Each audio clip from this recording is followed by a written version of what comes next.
अब अब्दाली वहाँ से आगे आया और 28 फरवरी को युद्ध होता है चौमुहा। चौमुहा जो लोग दिल्ली से मथुरा ट्रेवल करते हैं तो चौमुहा रास्ते में आता है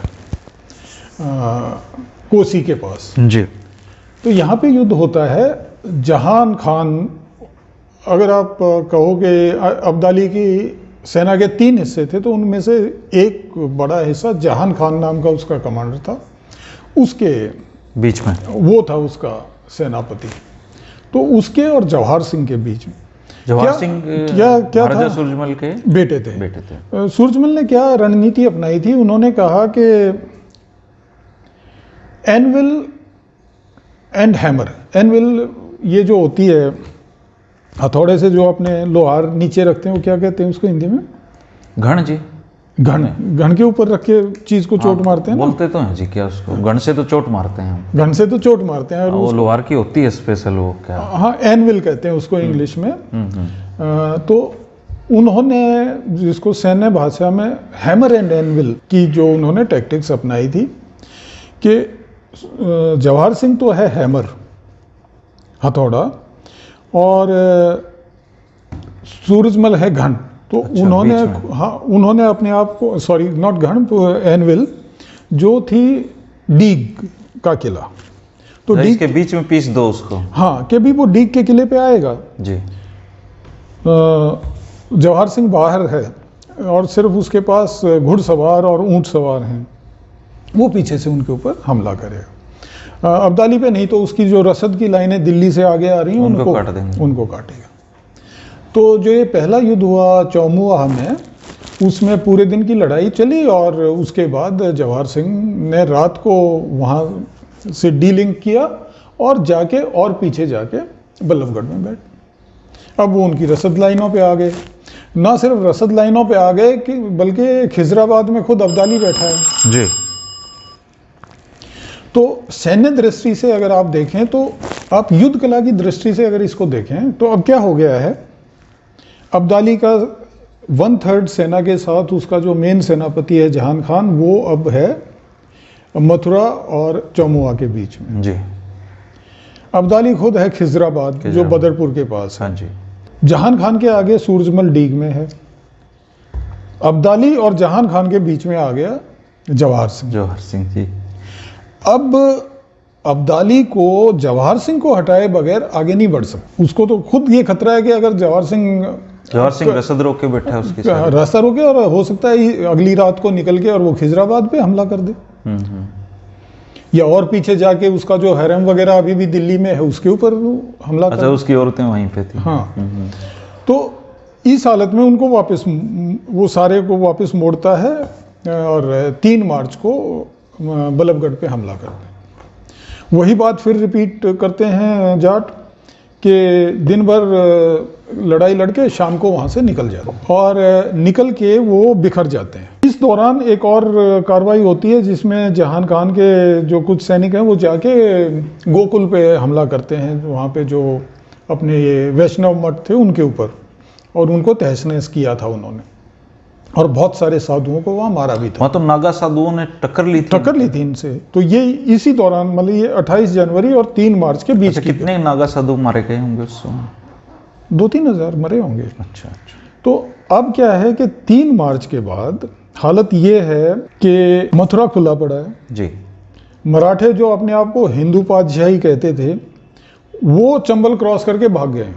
उस चंबल से उत्तर में कोई मराठा नहीं है सिवाय हिंगे के जो राजदूत था पेशवा का, और जो अब कुम्हेर में शरण लिए। और जो एक ही जो अपोजिशन है उधर पटियाला का जो आला सिंह है, जो आज के उनके मुख्यमंत्री का पूर्वज था, वो अच्छा कैप्टन अमरिंदर सिंह के पूर्वज। हाँ जी। वो अब्दाली के साथ है, उसके साथ संधि किए हुए और जिम्मेवारी लिए हुए है सिर हिंद से और पटियाला और आगे अंबाला तक के रास्ते में उसकी रसद वगैरह को सुरक्षित पहुंचाने की। उससे आगे जो है इमादुल मुल्क वगैरह जिम्मेवारी लिए हुए हैं। मराठे सारे चंबल के उस पार हैं। पूरा जो रोहिला पठान है गंगा दोआब का, वो सारा अब्दाली के साथ है। काफ़ी बड़ा एरिया उन्होंने हाँ, के साथ। मतलब मैं आपको ये बता रहा हूँ कि अब्दाली की जो पीठ है वो बिल्कुल सिक्योर है, जी और उसके सामने अपोजिशन है तो वो दिल्ली के साउथ में ही है, जो सूरजमल का इलाका है, रोहतक, झज्जर, मेवात जी और भरतपुर, इस इलाके में ही है। और एक ही उसका अपोजिशन में है, वो है सूरजमल। तो इस दौरान वो मथुरा का जो सैक हुआ उसमें उनका मुकाबला सिर्फ और सिर्फ सूरजमल और जाटों ने किया, जाटों में। जो मतलब अब्दाली ने हमला मराठे भाग गए, किया। मराठे जा चुके, केवल सूरजमल बचा जी। दिल्ली से जो लोग भागे हैं अब दुर्रानी के जुल्म से, वो भी शरण लिए हुए हैं सूरजमल के आपने किलों। एक जगह पुस्तक में लिखा है कि सबसे सेफ जगह तब जाट राज्य हो गए थे। बिल्कुल, नागरमल जो दीवान था, दीवान मतलब जो उसका फाइनेंस मिनिस्टर था, वो खुद वहाँ पे शरण लिए हुए हैं। फिर किस बात का मुगल साम्राज्य बाकी रह गया था? कोई मुगल साम्राज्य बाकी नहीं था। तो ये तो कोई, महाराजा सूरजमल के पास अच्छी पोजीशन थी दिल्ली पे कब्जा करने की। नहीं पोजीशन अच्छी नहीं, दुरानी कोई कम अपोजिशन नहीं थी। पर इसमें तो अभी क्या है कि मथुरा का सैक, गोकुल का सैक जो हुआ, इस समय हमें एक बात हमेशा याद रखनी पड़ेगी कि इस समय सिर्फ और सिर्फ एक फोर्स थी जो दुर्रानी के खिलाफ खड़ी हुई थी, और वो थे जाट। जाट इस बारे में किसी को कोई संदेह नहीं होना चाहिए। कोई मराठा और ना वो आसपास हारे में दुर्रानी से नहीं हुआ। अब क्या था कि जैसे मैंने बताया था ना कि वो बल्लभगढ़ के बाद वो बिखर गए।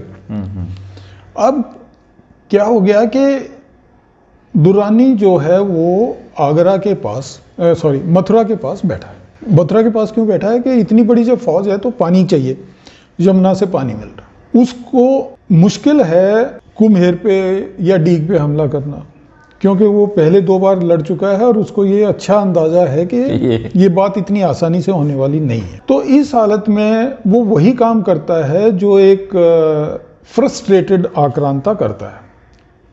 वो आदेश देता है अपने सैनिकों को भी, इमादुल मल्क को भी, रोहिल्लाओं को भी, कि तुम जाटों के एरिया में चलो, जाओ और मारकाट करो। ये मारकाट चलती है 3 मार्च से 28 मार्च तक, लगभग 25 दिन नरसंहार होता है जी यहाँ। नरसंहार। रोजाना सुबह उसके सैनिकों की टोलियां निकल जाती थी, लोगों को तो सूरजमल तो बेबस था जी उस समय, क्या कर पाते वो? उसके पास इतनी ताकत नहीं थी कि वो इनको रोक सके, वहाँ पे रोक सके।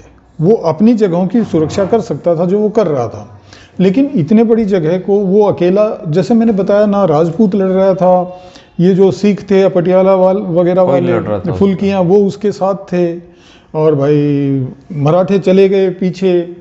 तो हमारे लोग तो निहत्थे हो गए थे एक किस्म से। निहत्थे तो नहीं, पर हाँ मुकाबला किया कुछ जगहों पे इन्होंने। मुकाबला तभी तो 25 दिन तक वो मुकाबला ही चला है। उन्होंने नरसंहार किया, तो नरसंहार में लोग बैठ के नहीं मरे, लड़के मरे, लेकिन हाँ उस नरसंहार में हमारा बहुत पूरे समाज का बेतहाशा नुकसान हुआ है। औरतों को क्या था, 5 रुपये एक जाट के सर पे मिलते थे। अच्छा। सैनिक को कि आप एक जाट का सर लाओ, 5 रुपये और यहाँ जमा कराओ बितकची के पास, बितकची जो अकाउंट कीपर होता था, जमा कराओ और अपने 5 रुपये ले जाओ। तो जो मारते, जिनको वो मारते थे, फिर वो बच्चों को भी मार देते थे, जिसको भी, मतलब उसको तो 5 रुपये चाहिए थे, जो उसके काम का नहीं है। अगर तो कोई गुलाम बनाने लायक है जिसको वो बाद में बेच सकता है तो वो जिंदा रखेगा, नहीं तो वो मार देगा, मार के उसके सर को, और सर की गठड़ी बना के औरत के सर पे रखवा देगा और कहता है तुम चलो। और तो सिर पे ले जाती थी गठड़ी, उन्हीं की औरतों के सर पे, उन्हीं के आदमियों के सर गठड़ी बांध के रखे हुए हैं, वहाँ ले गए।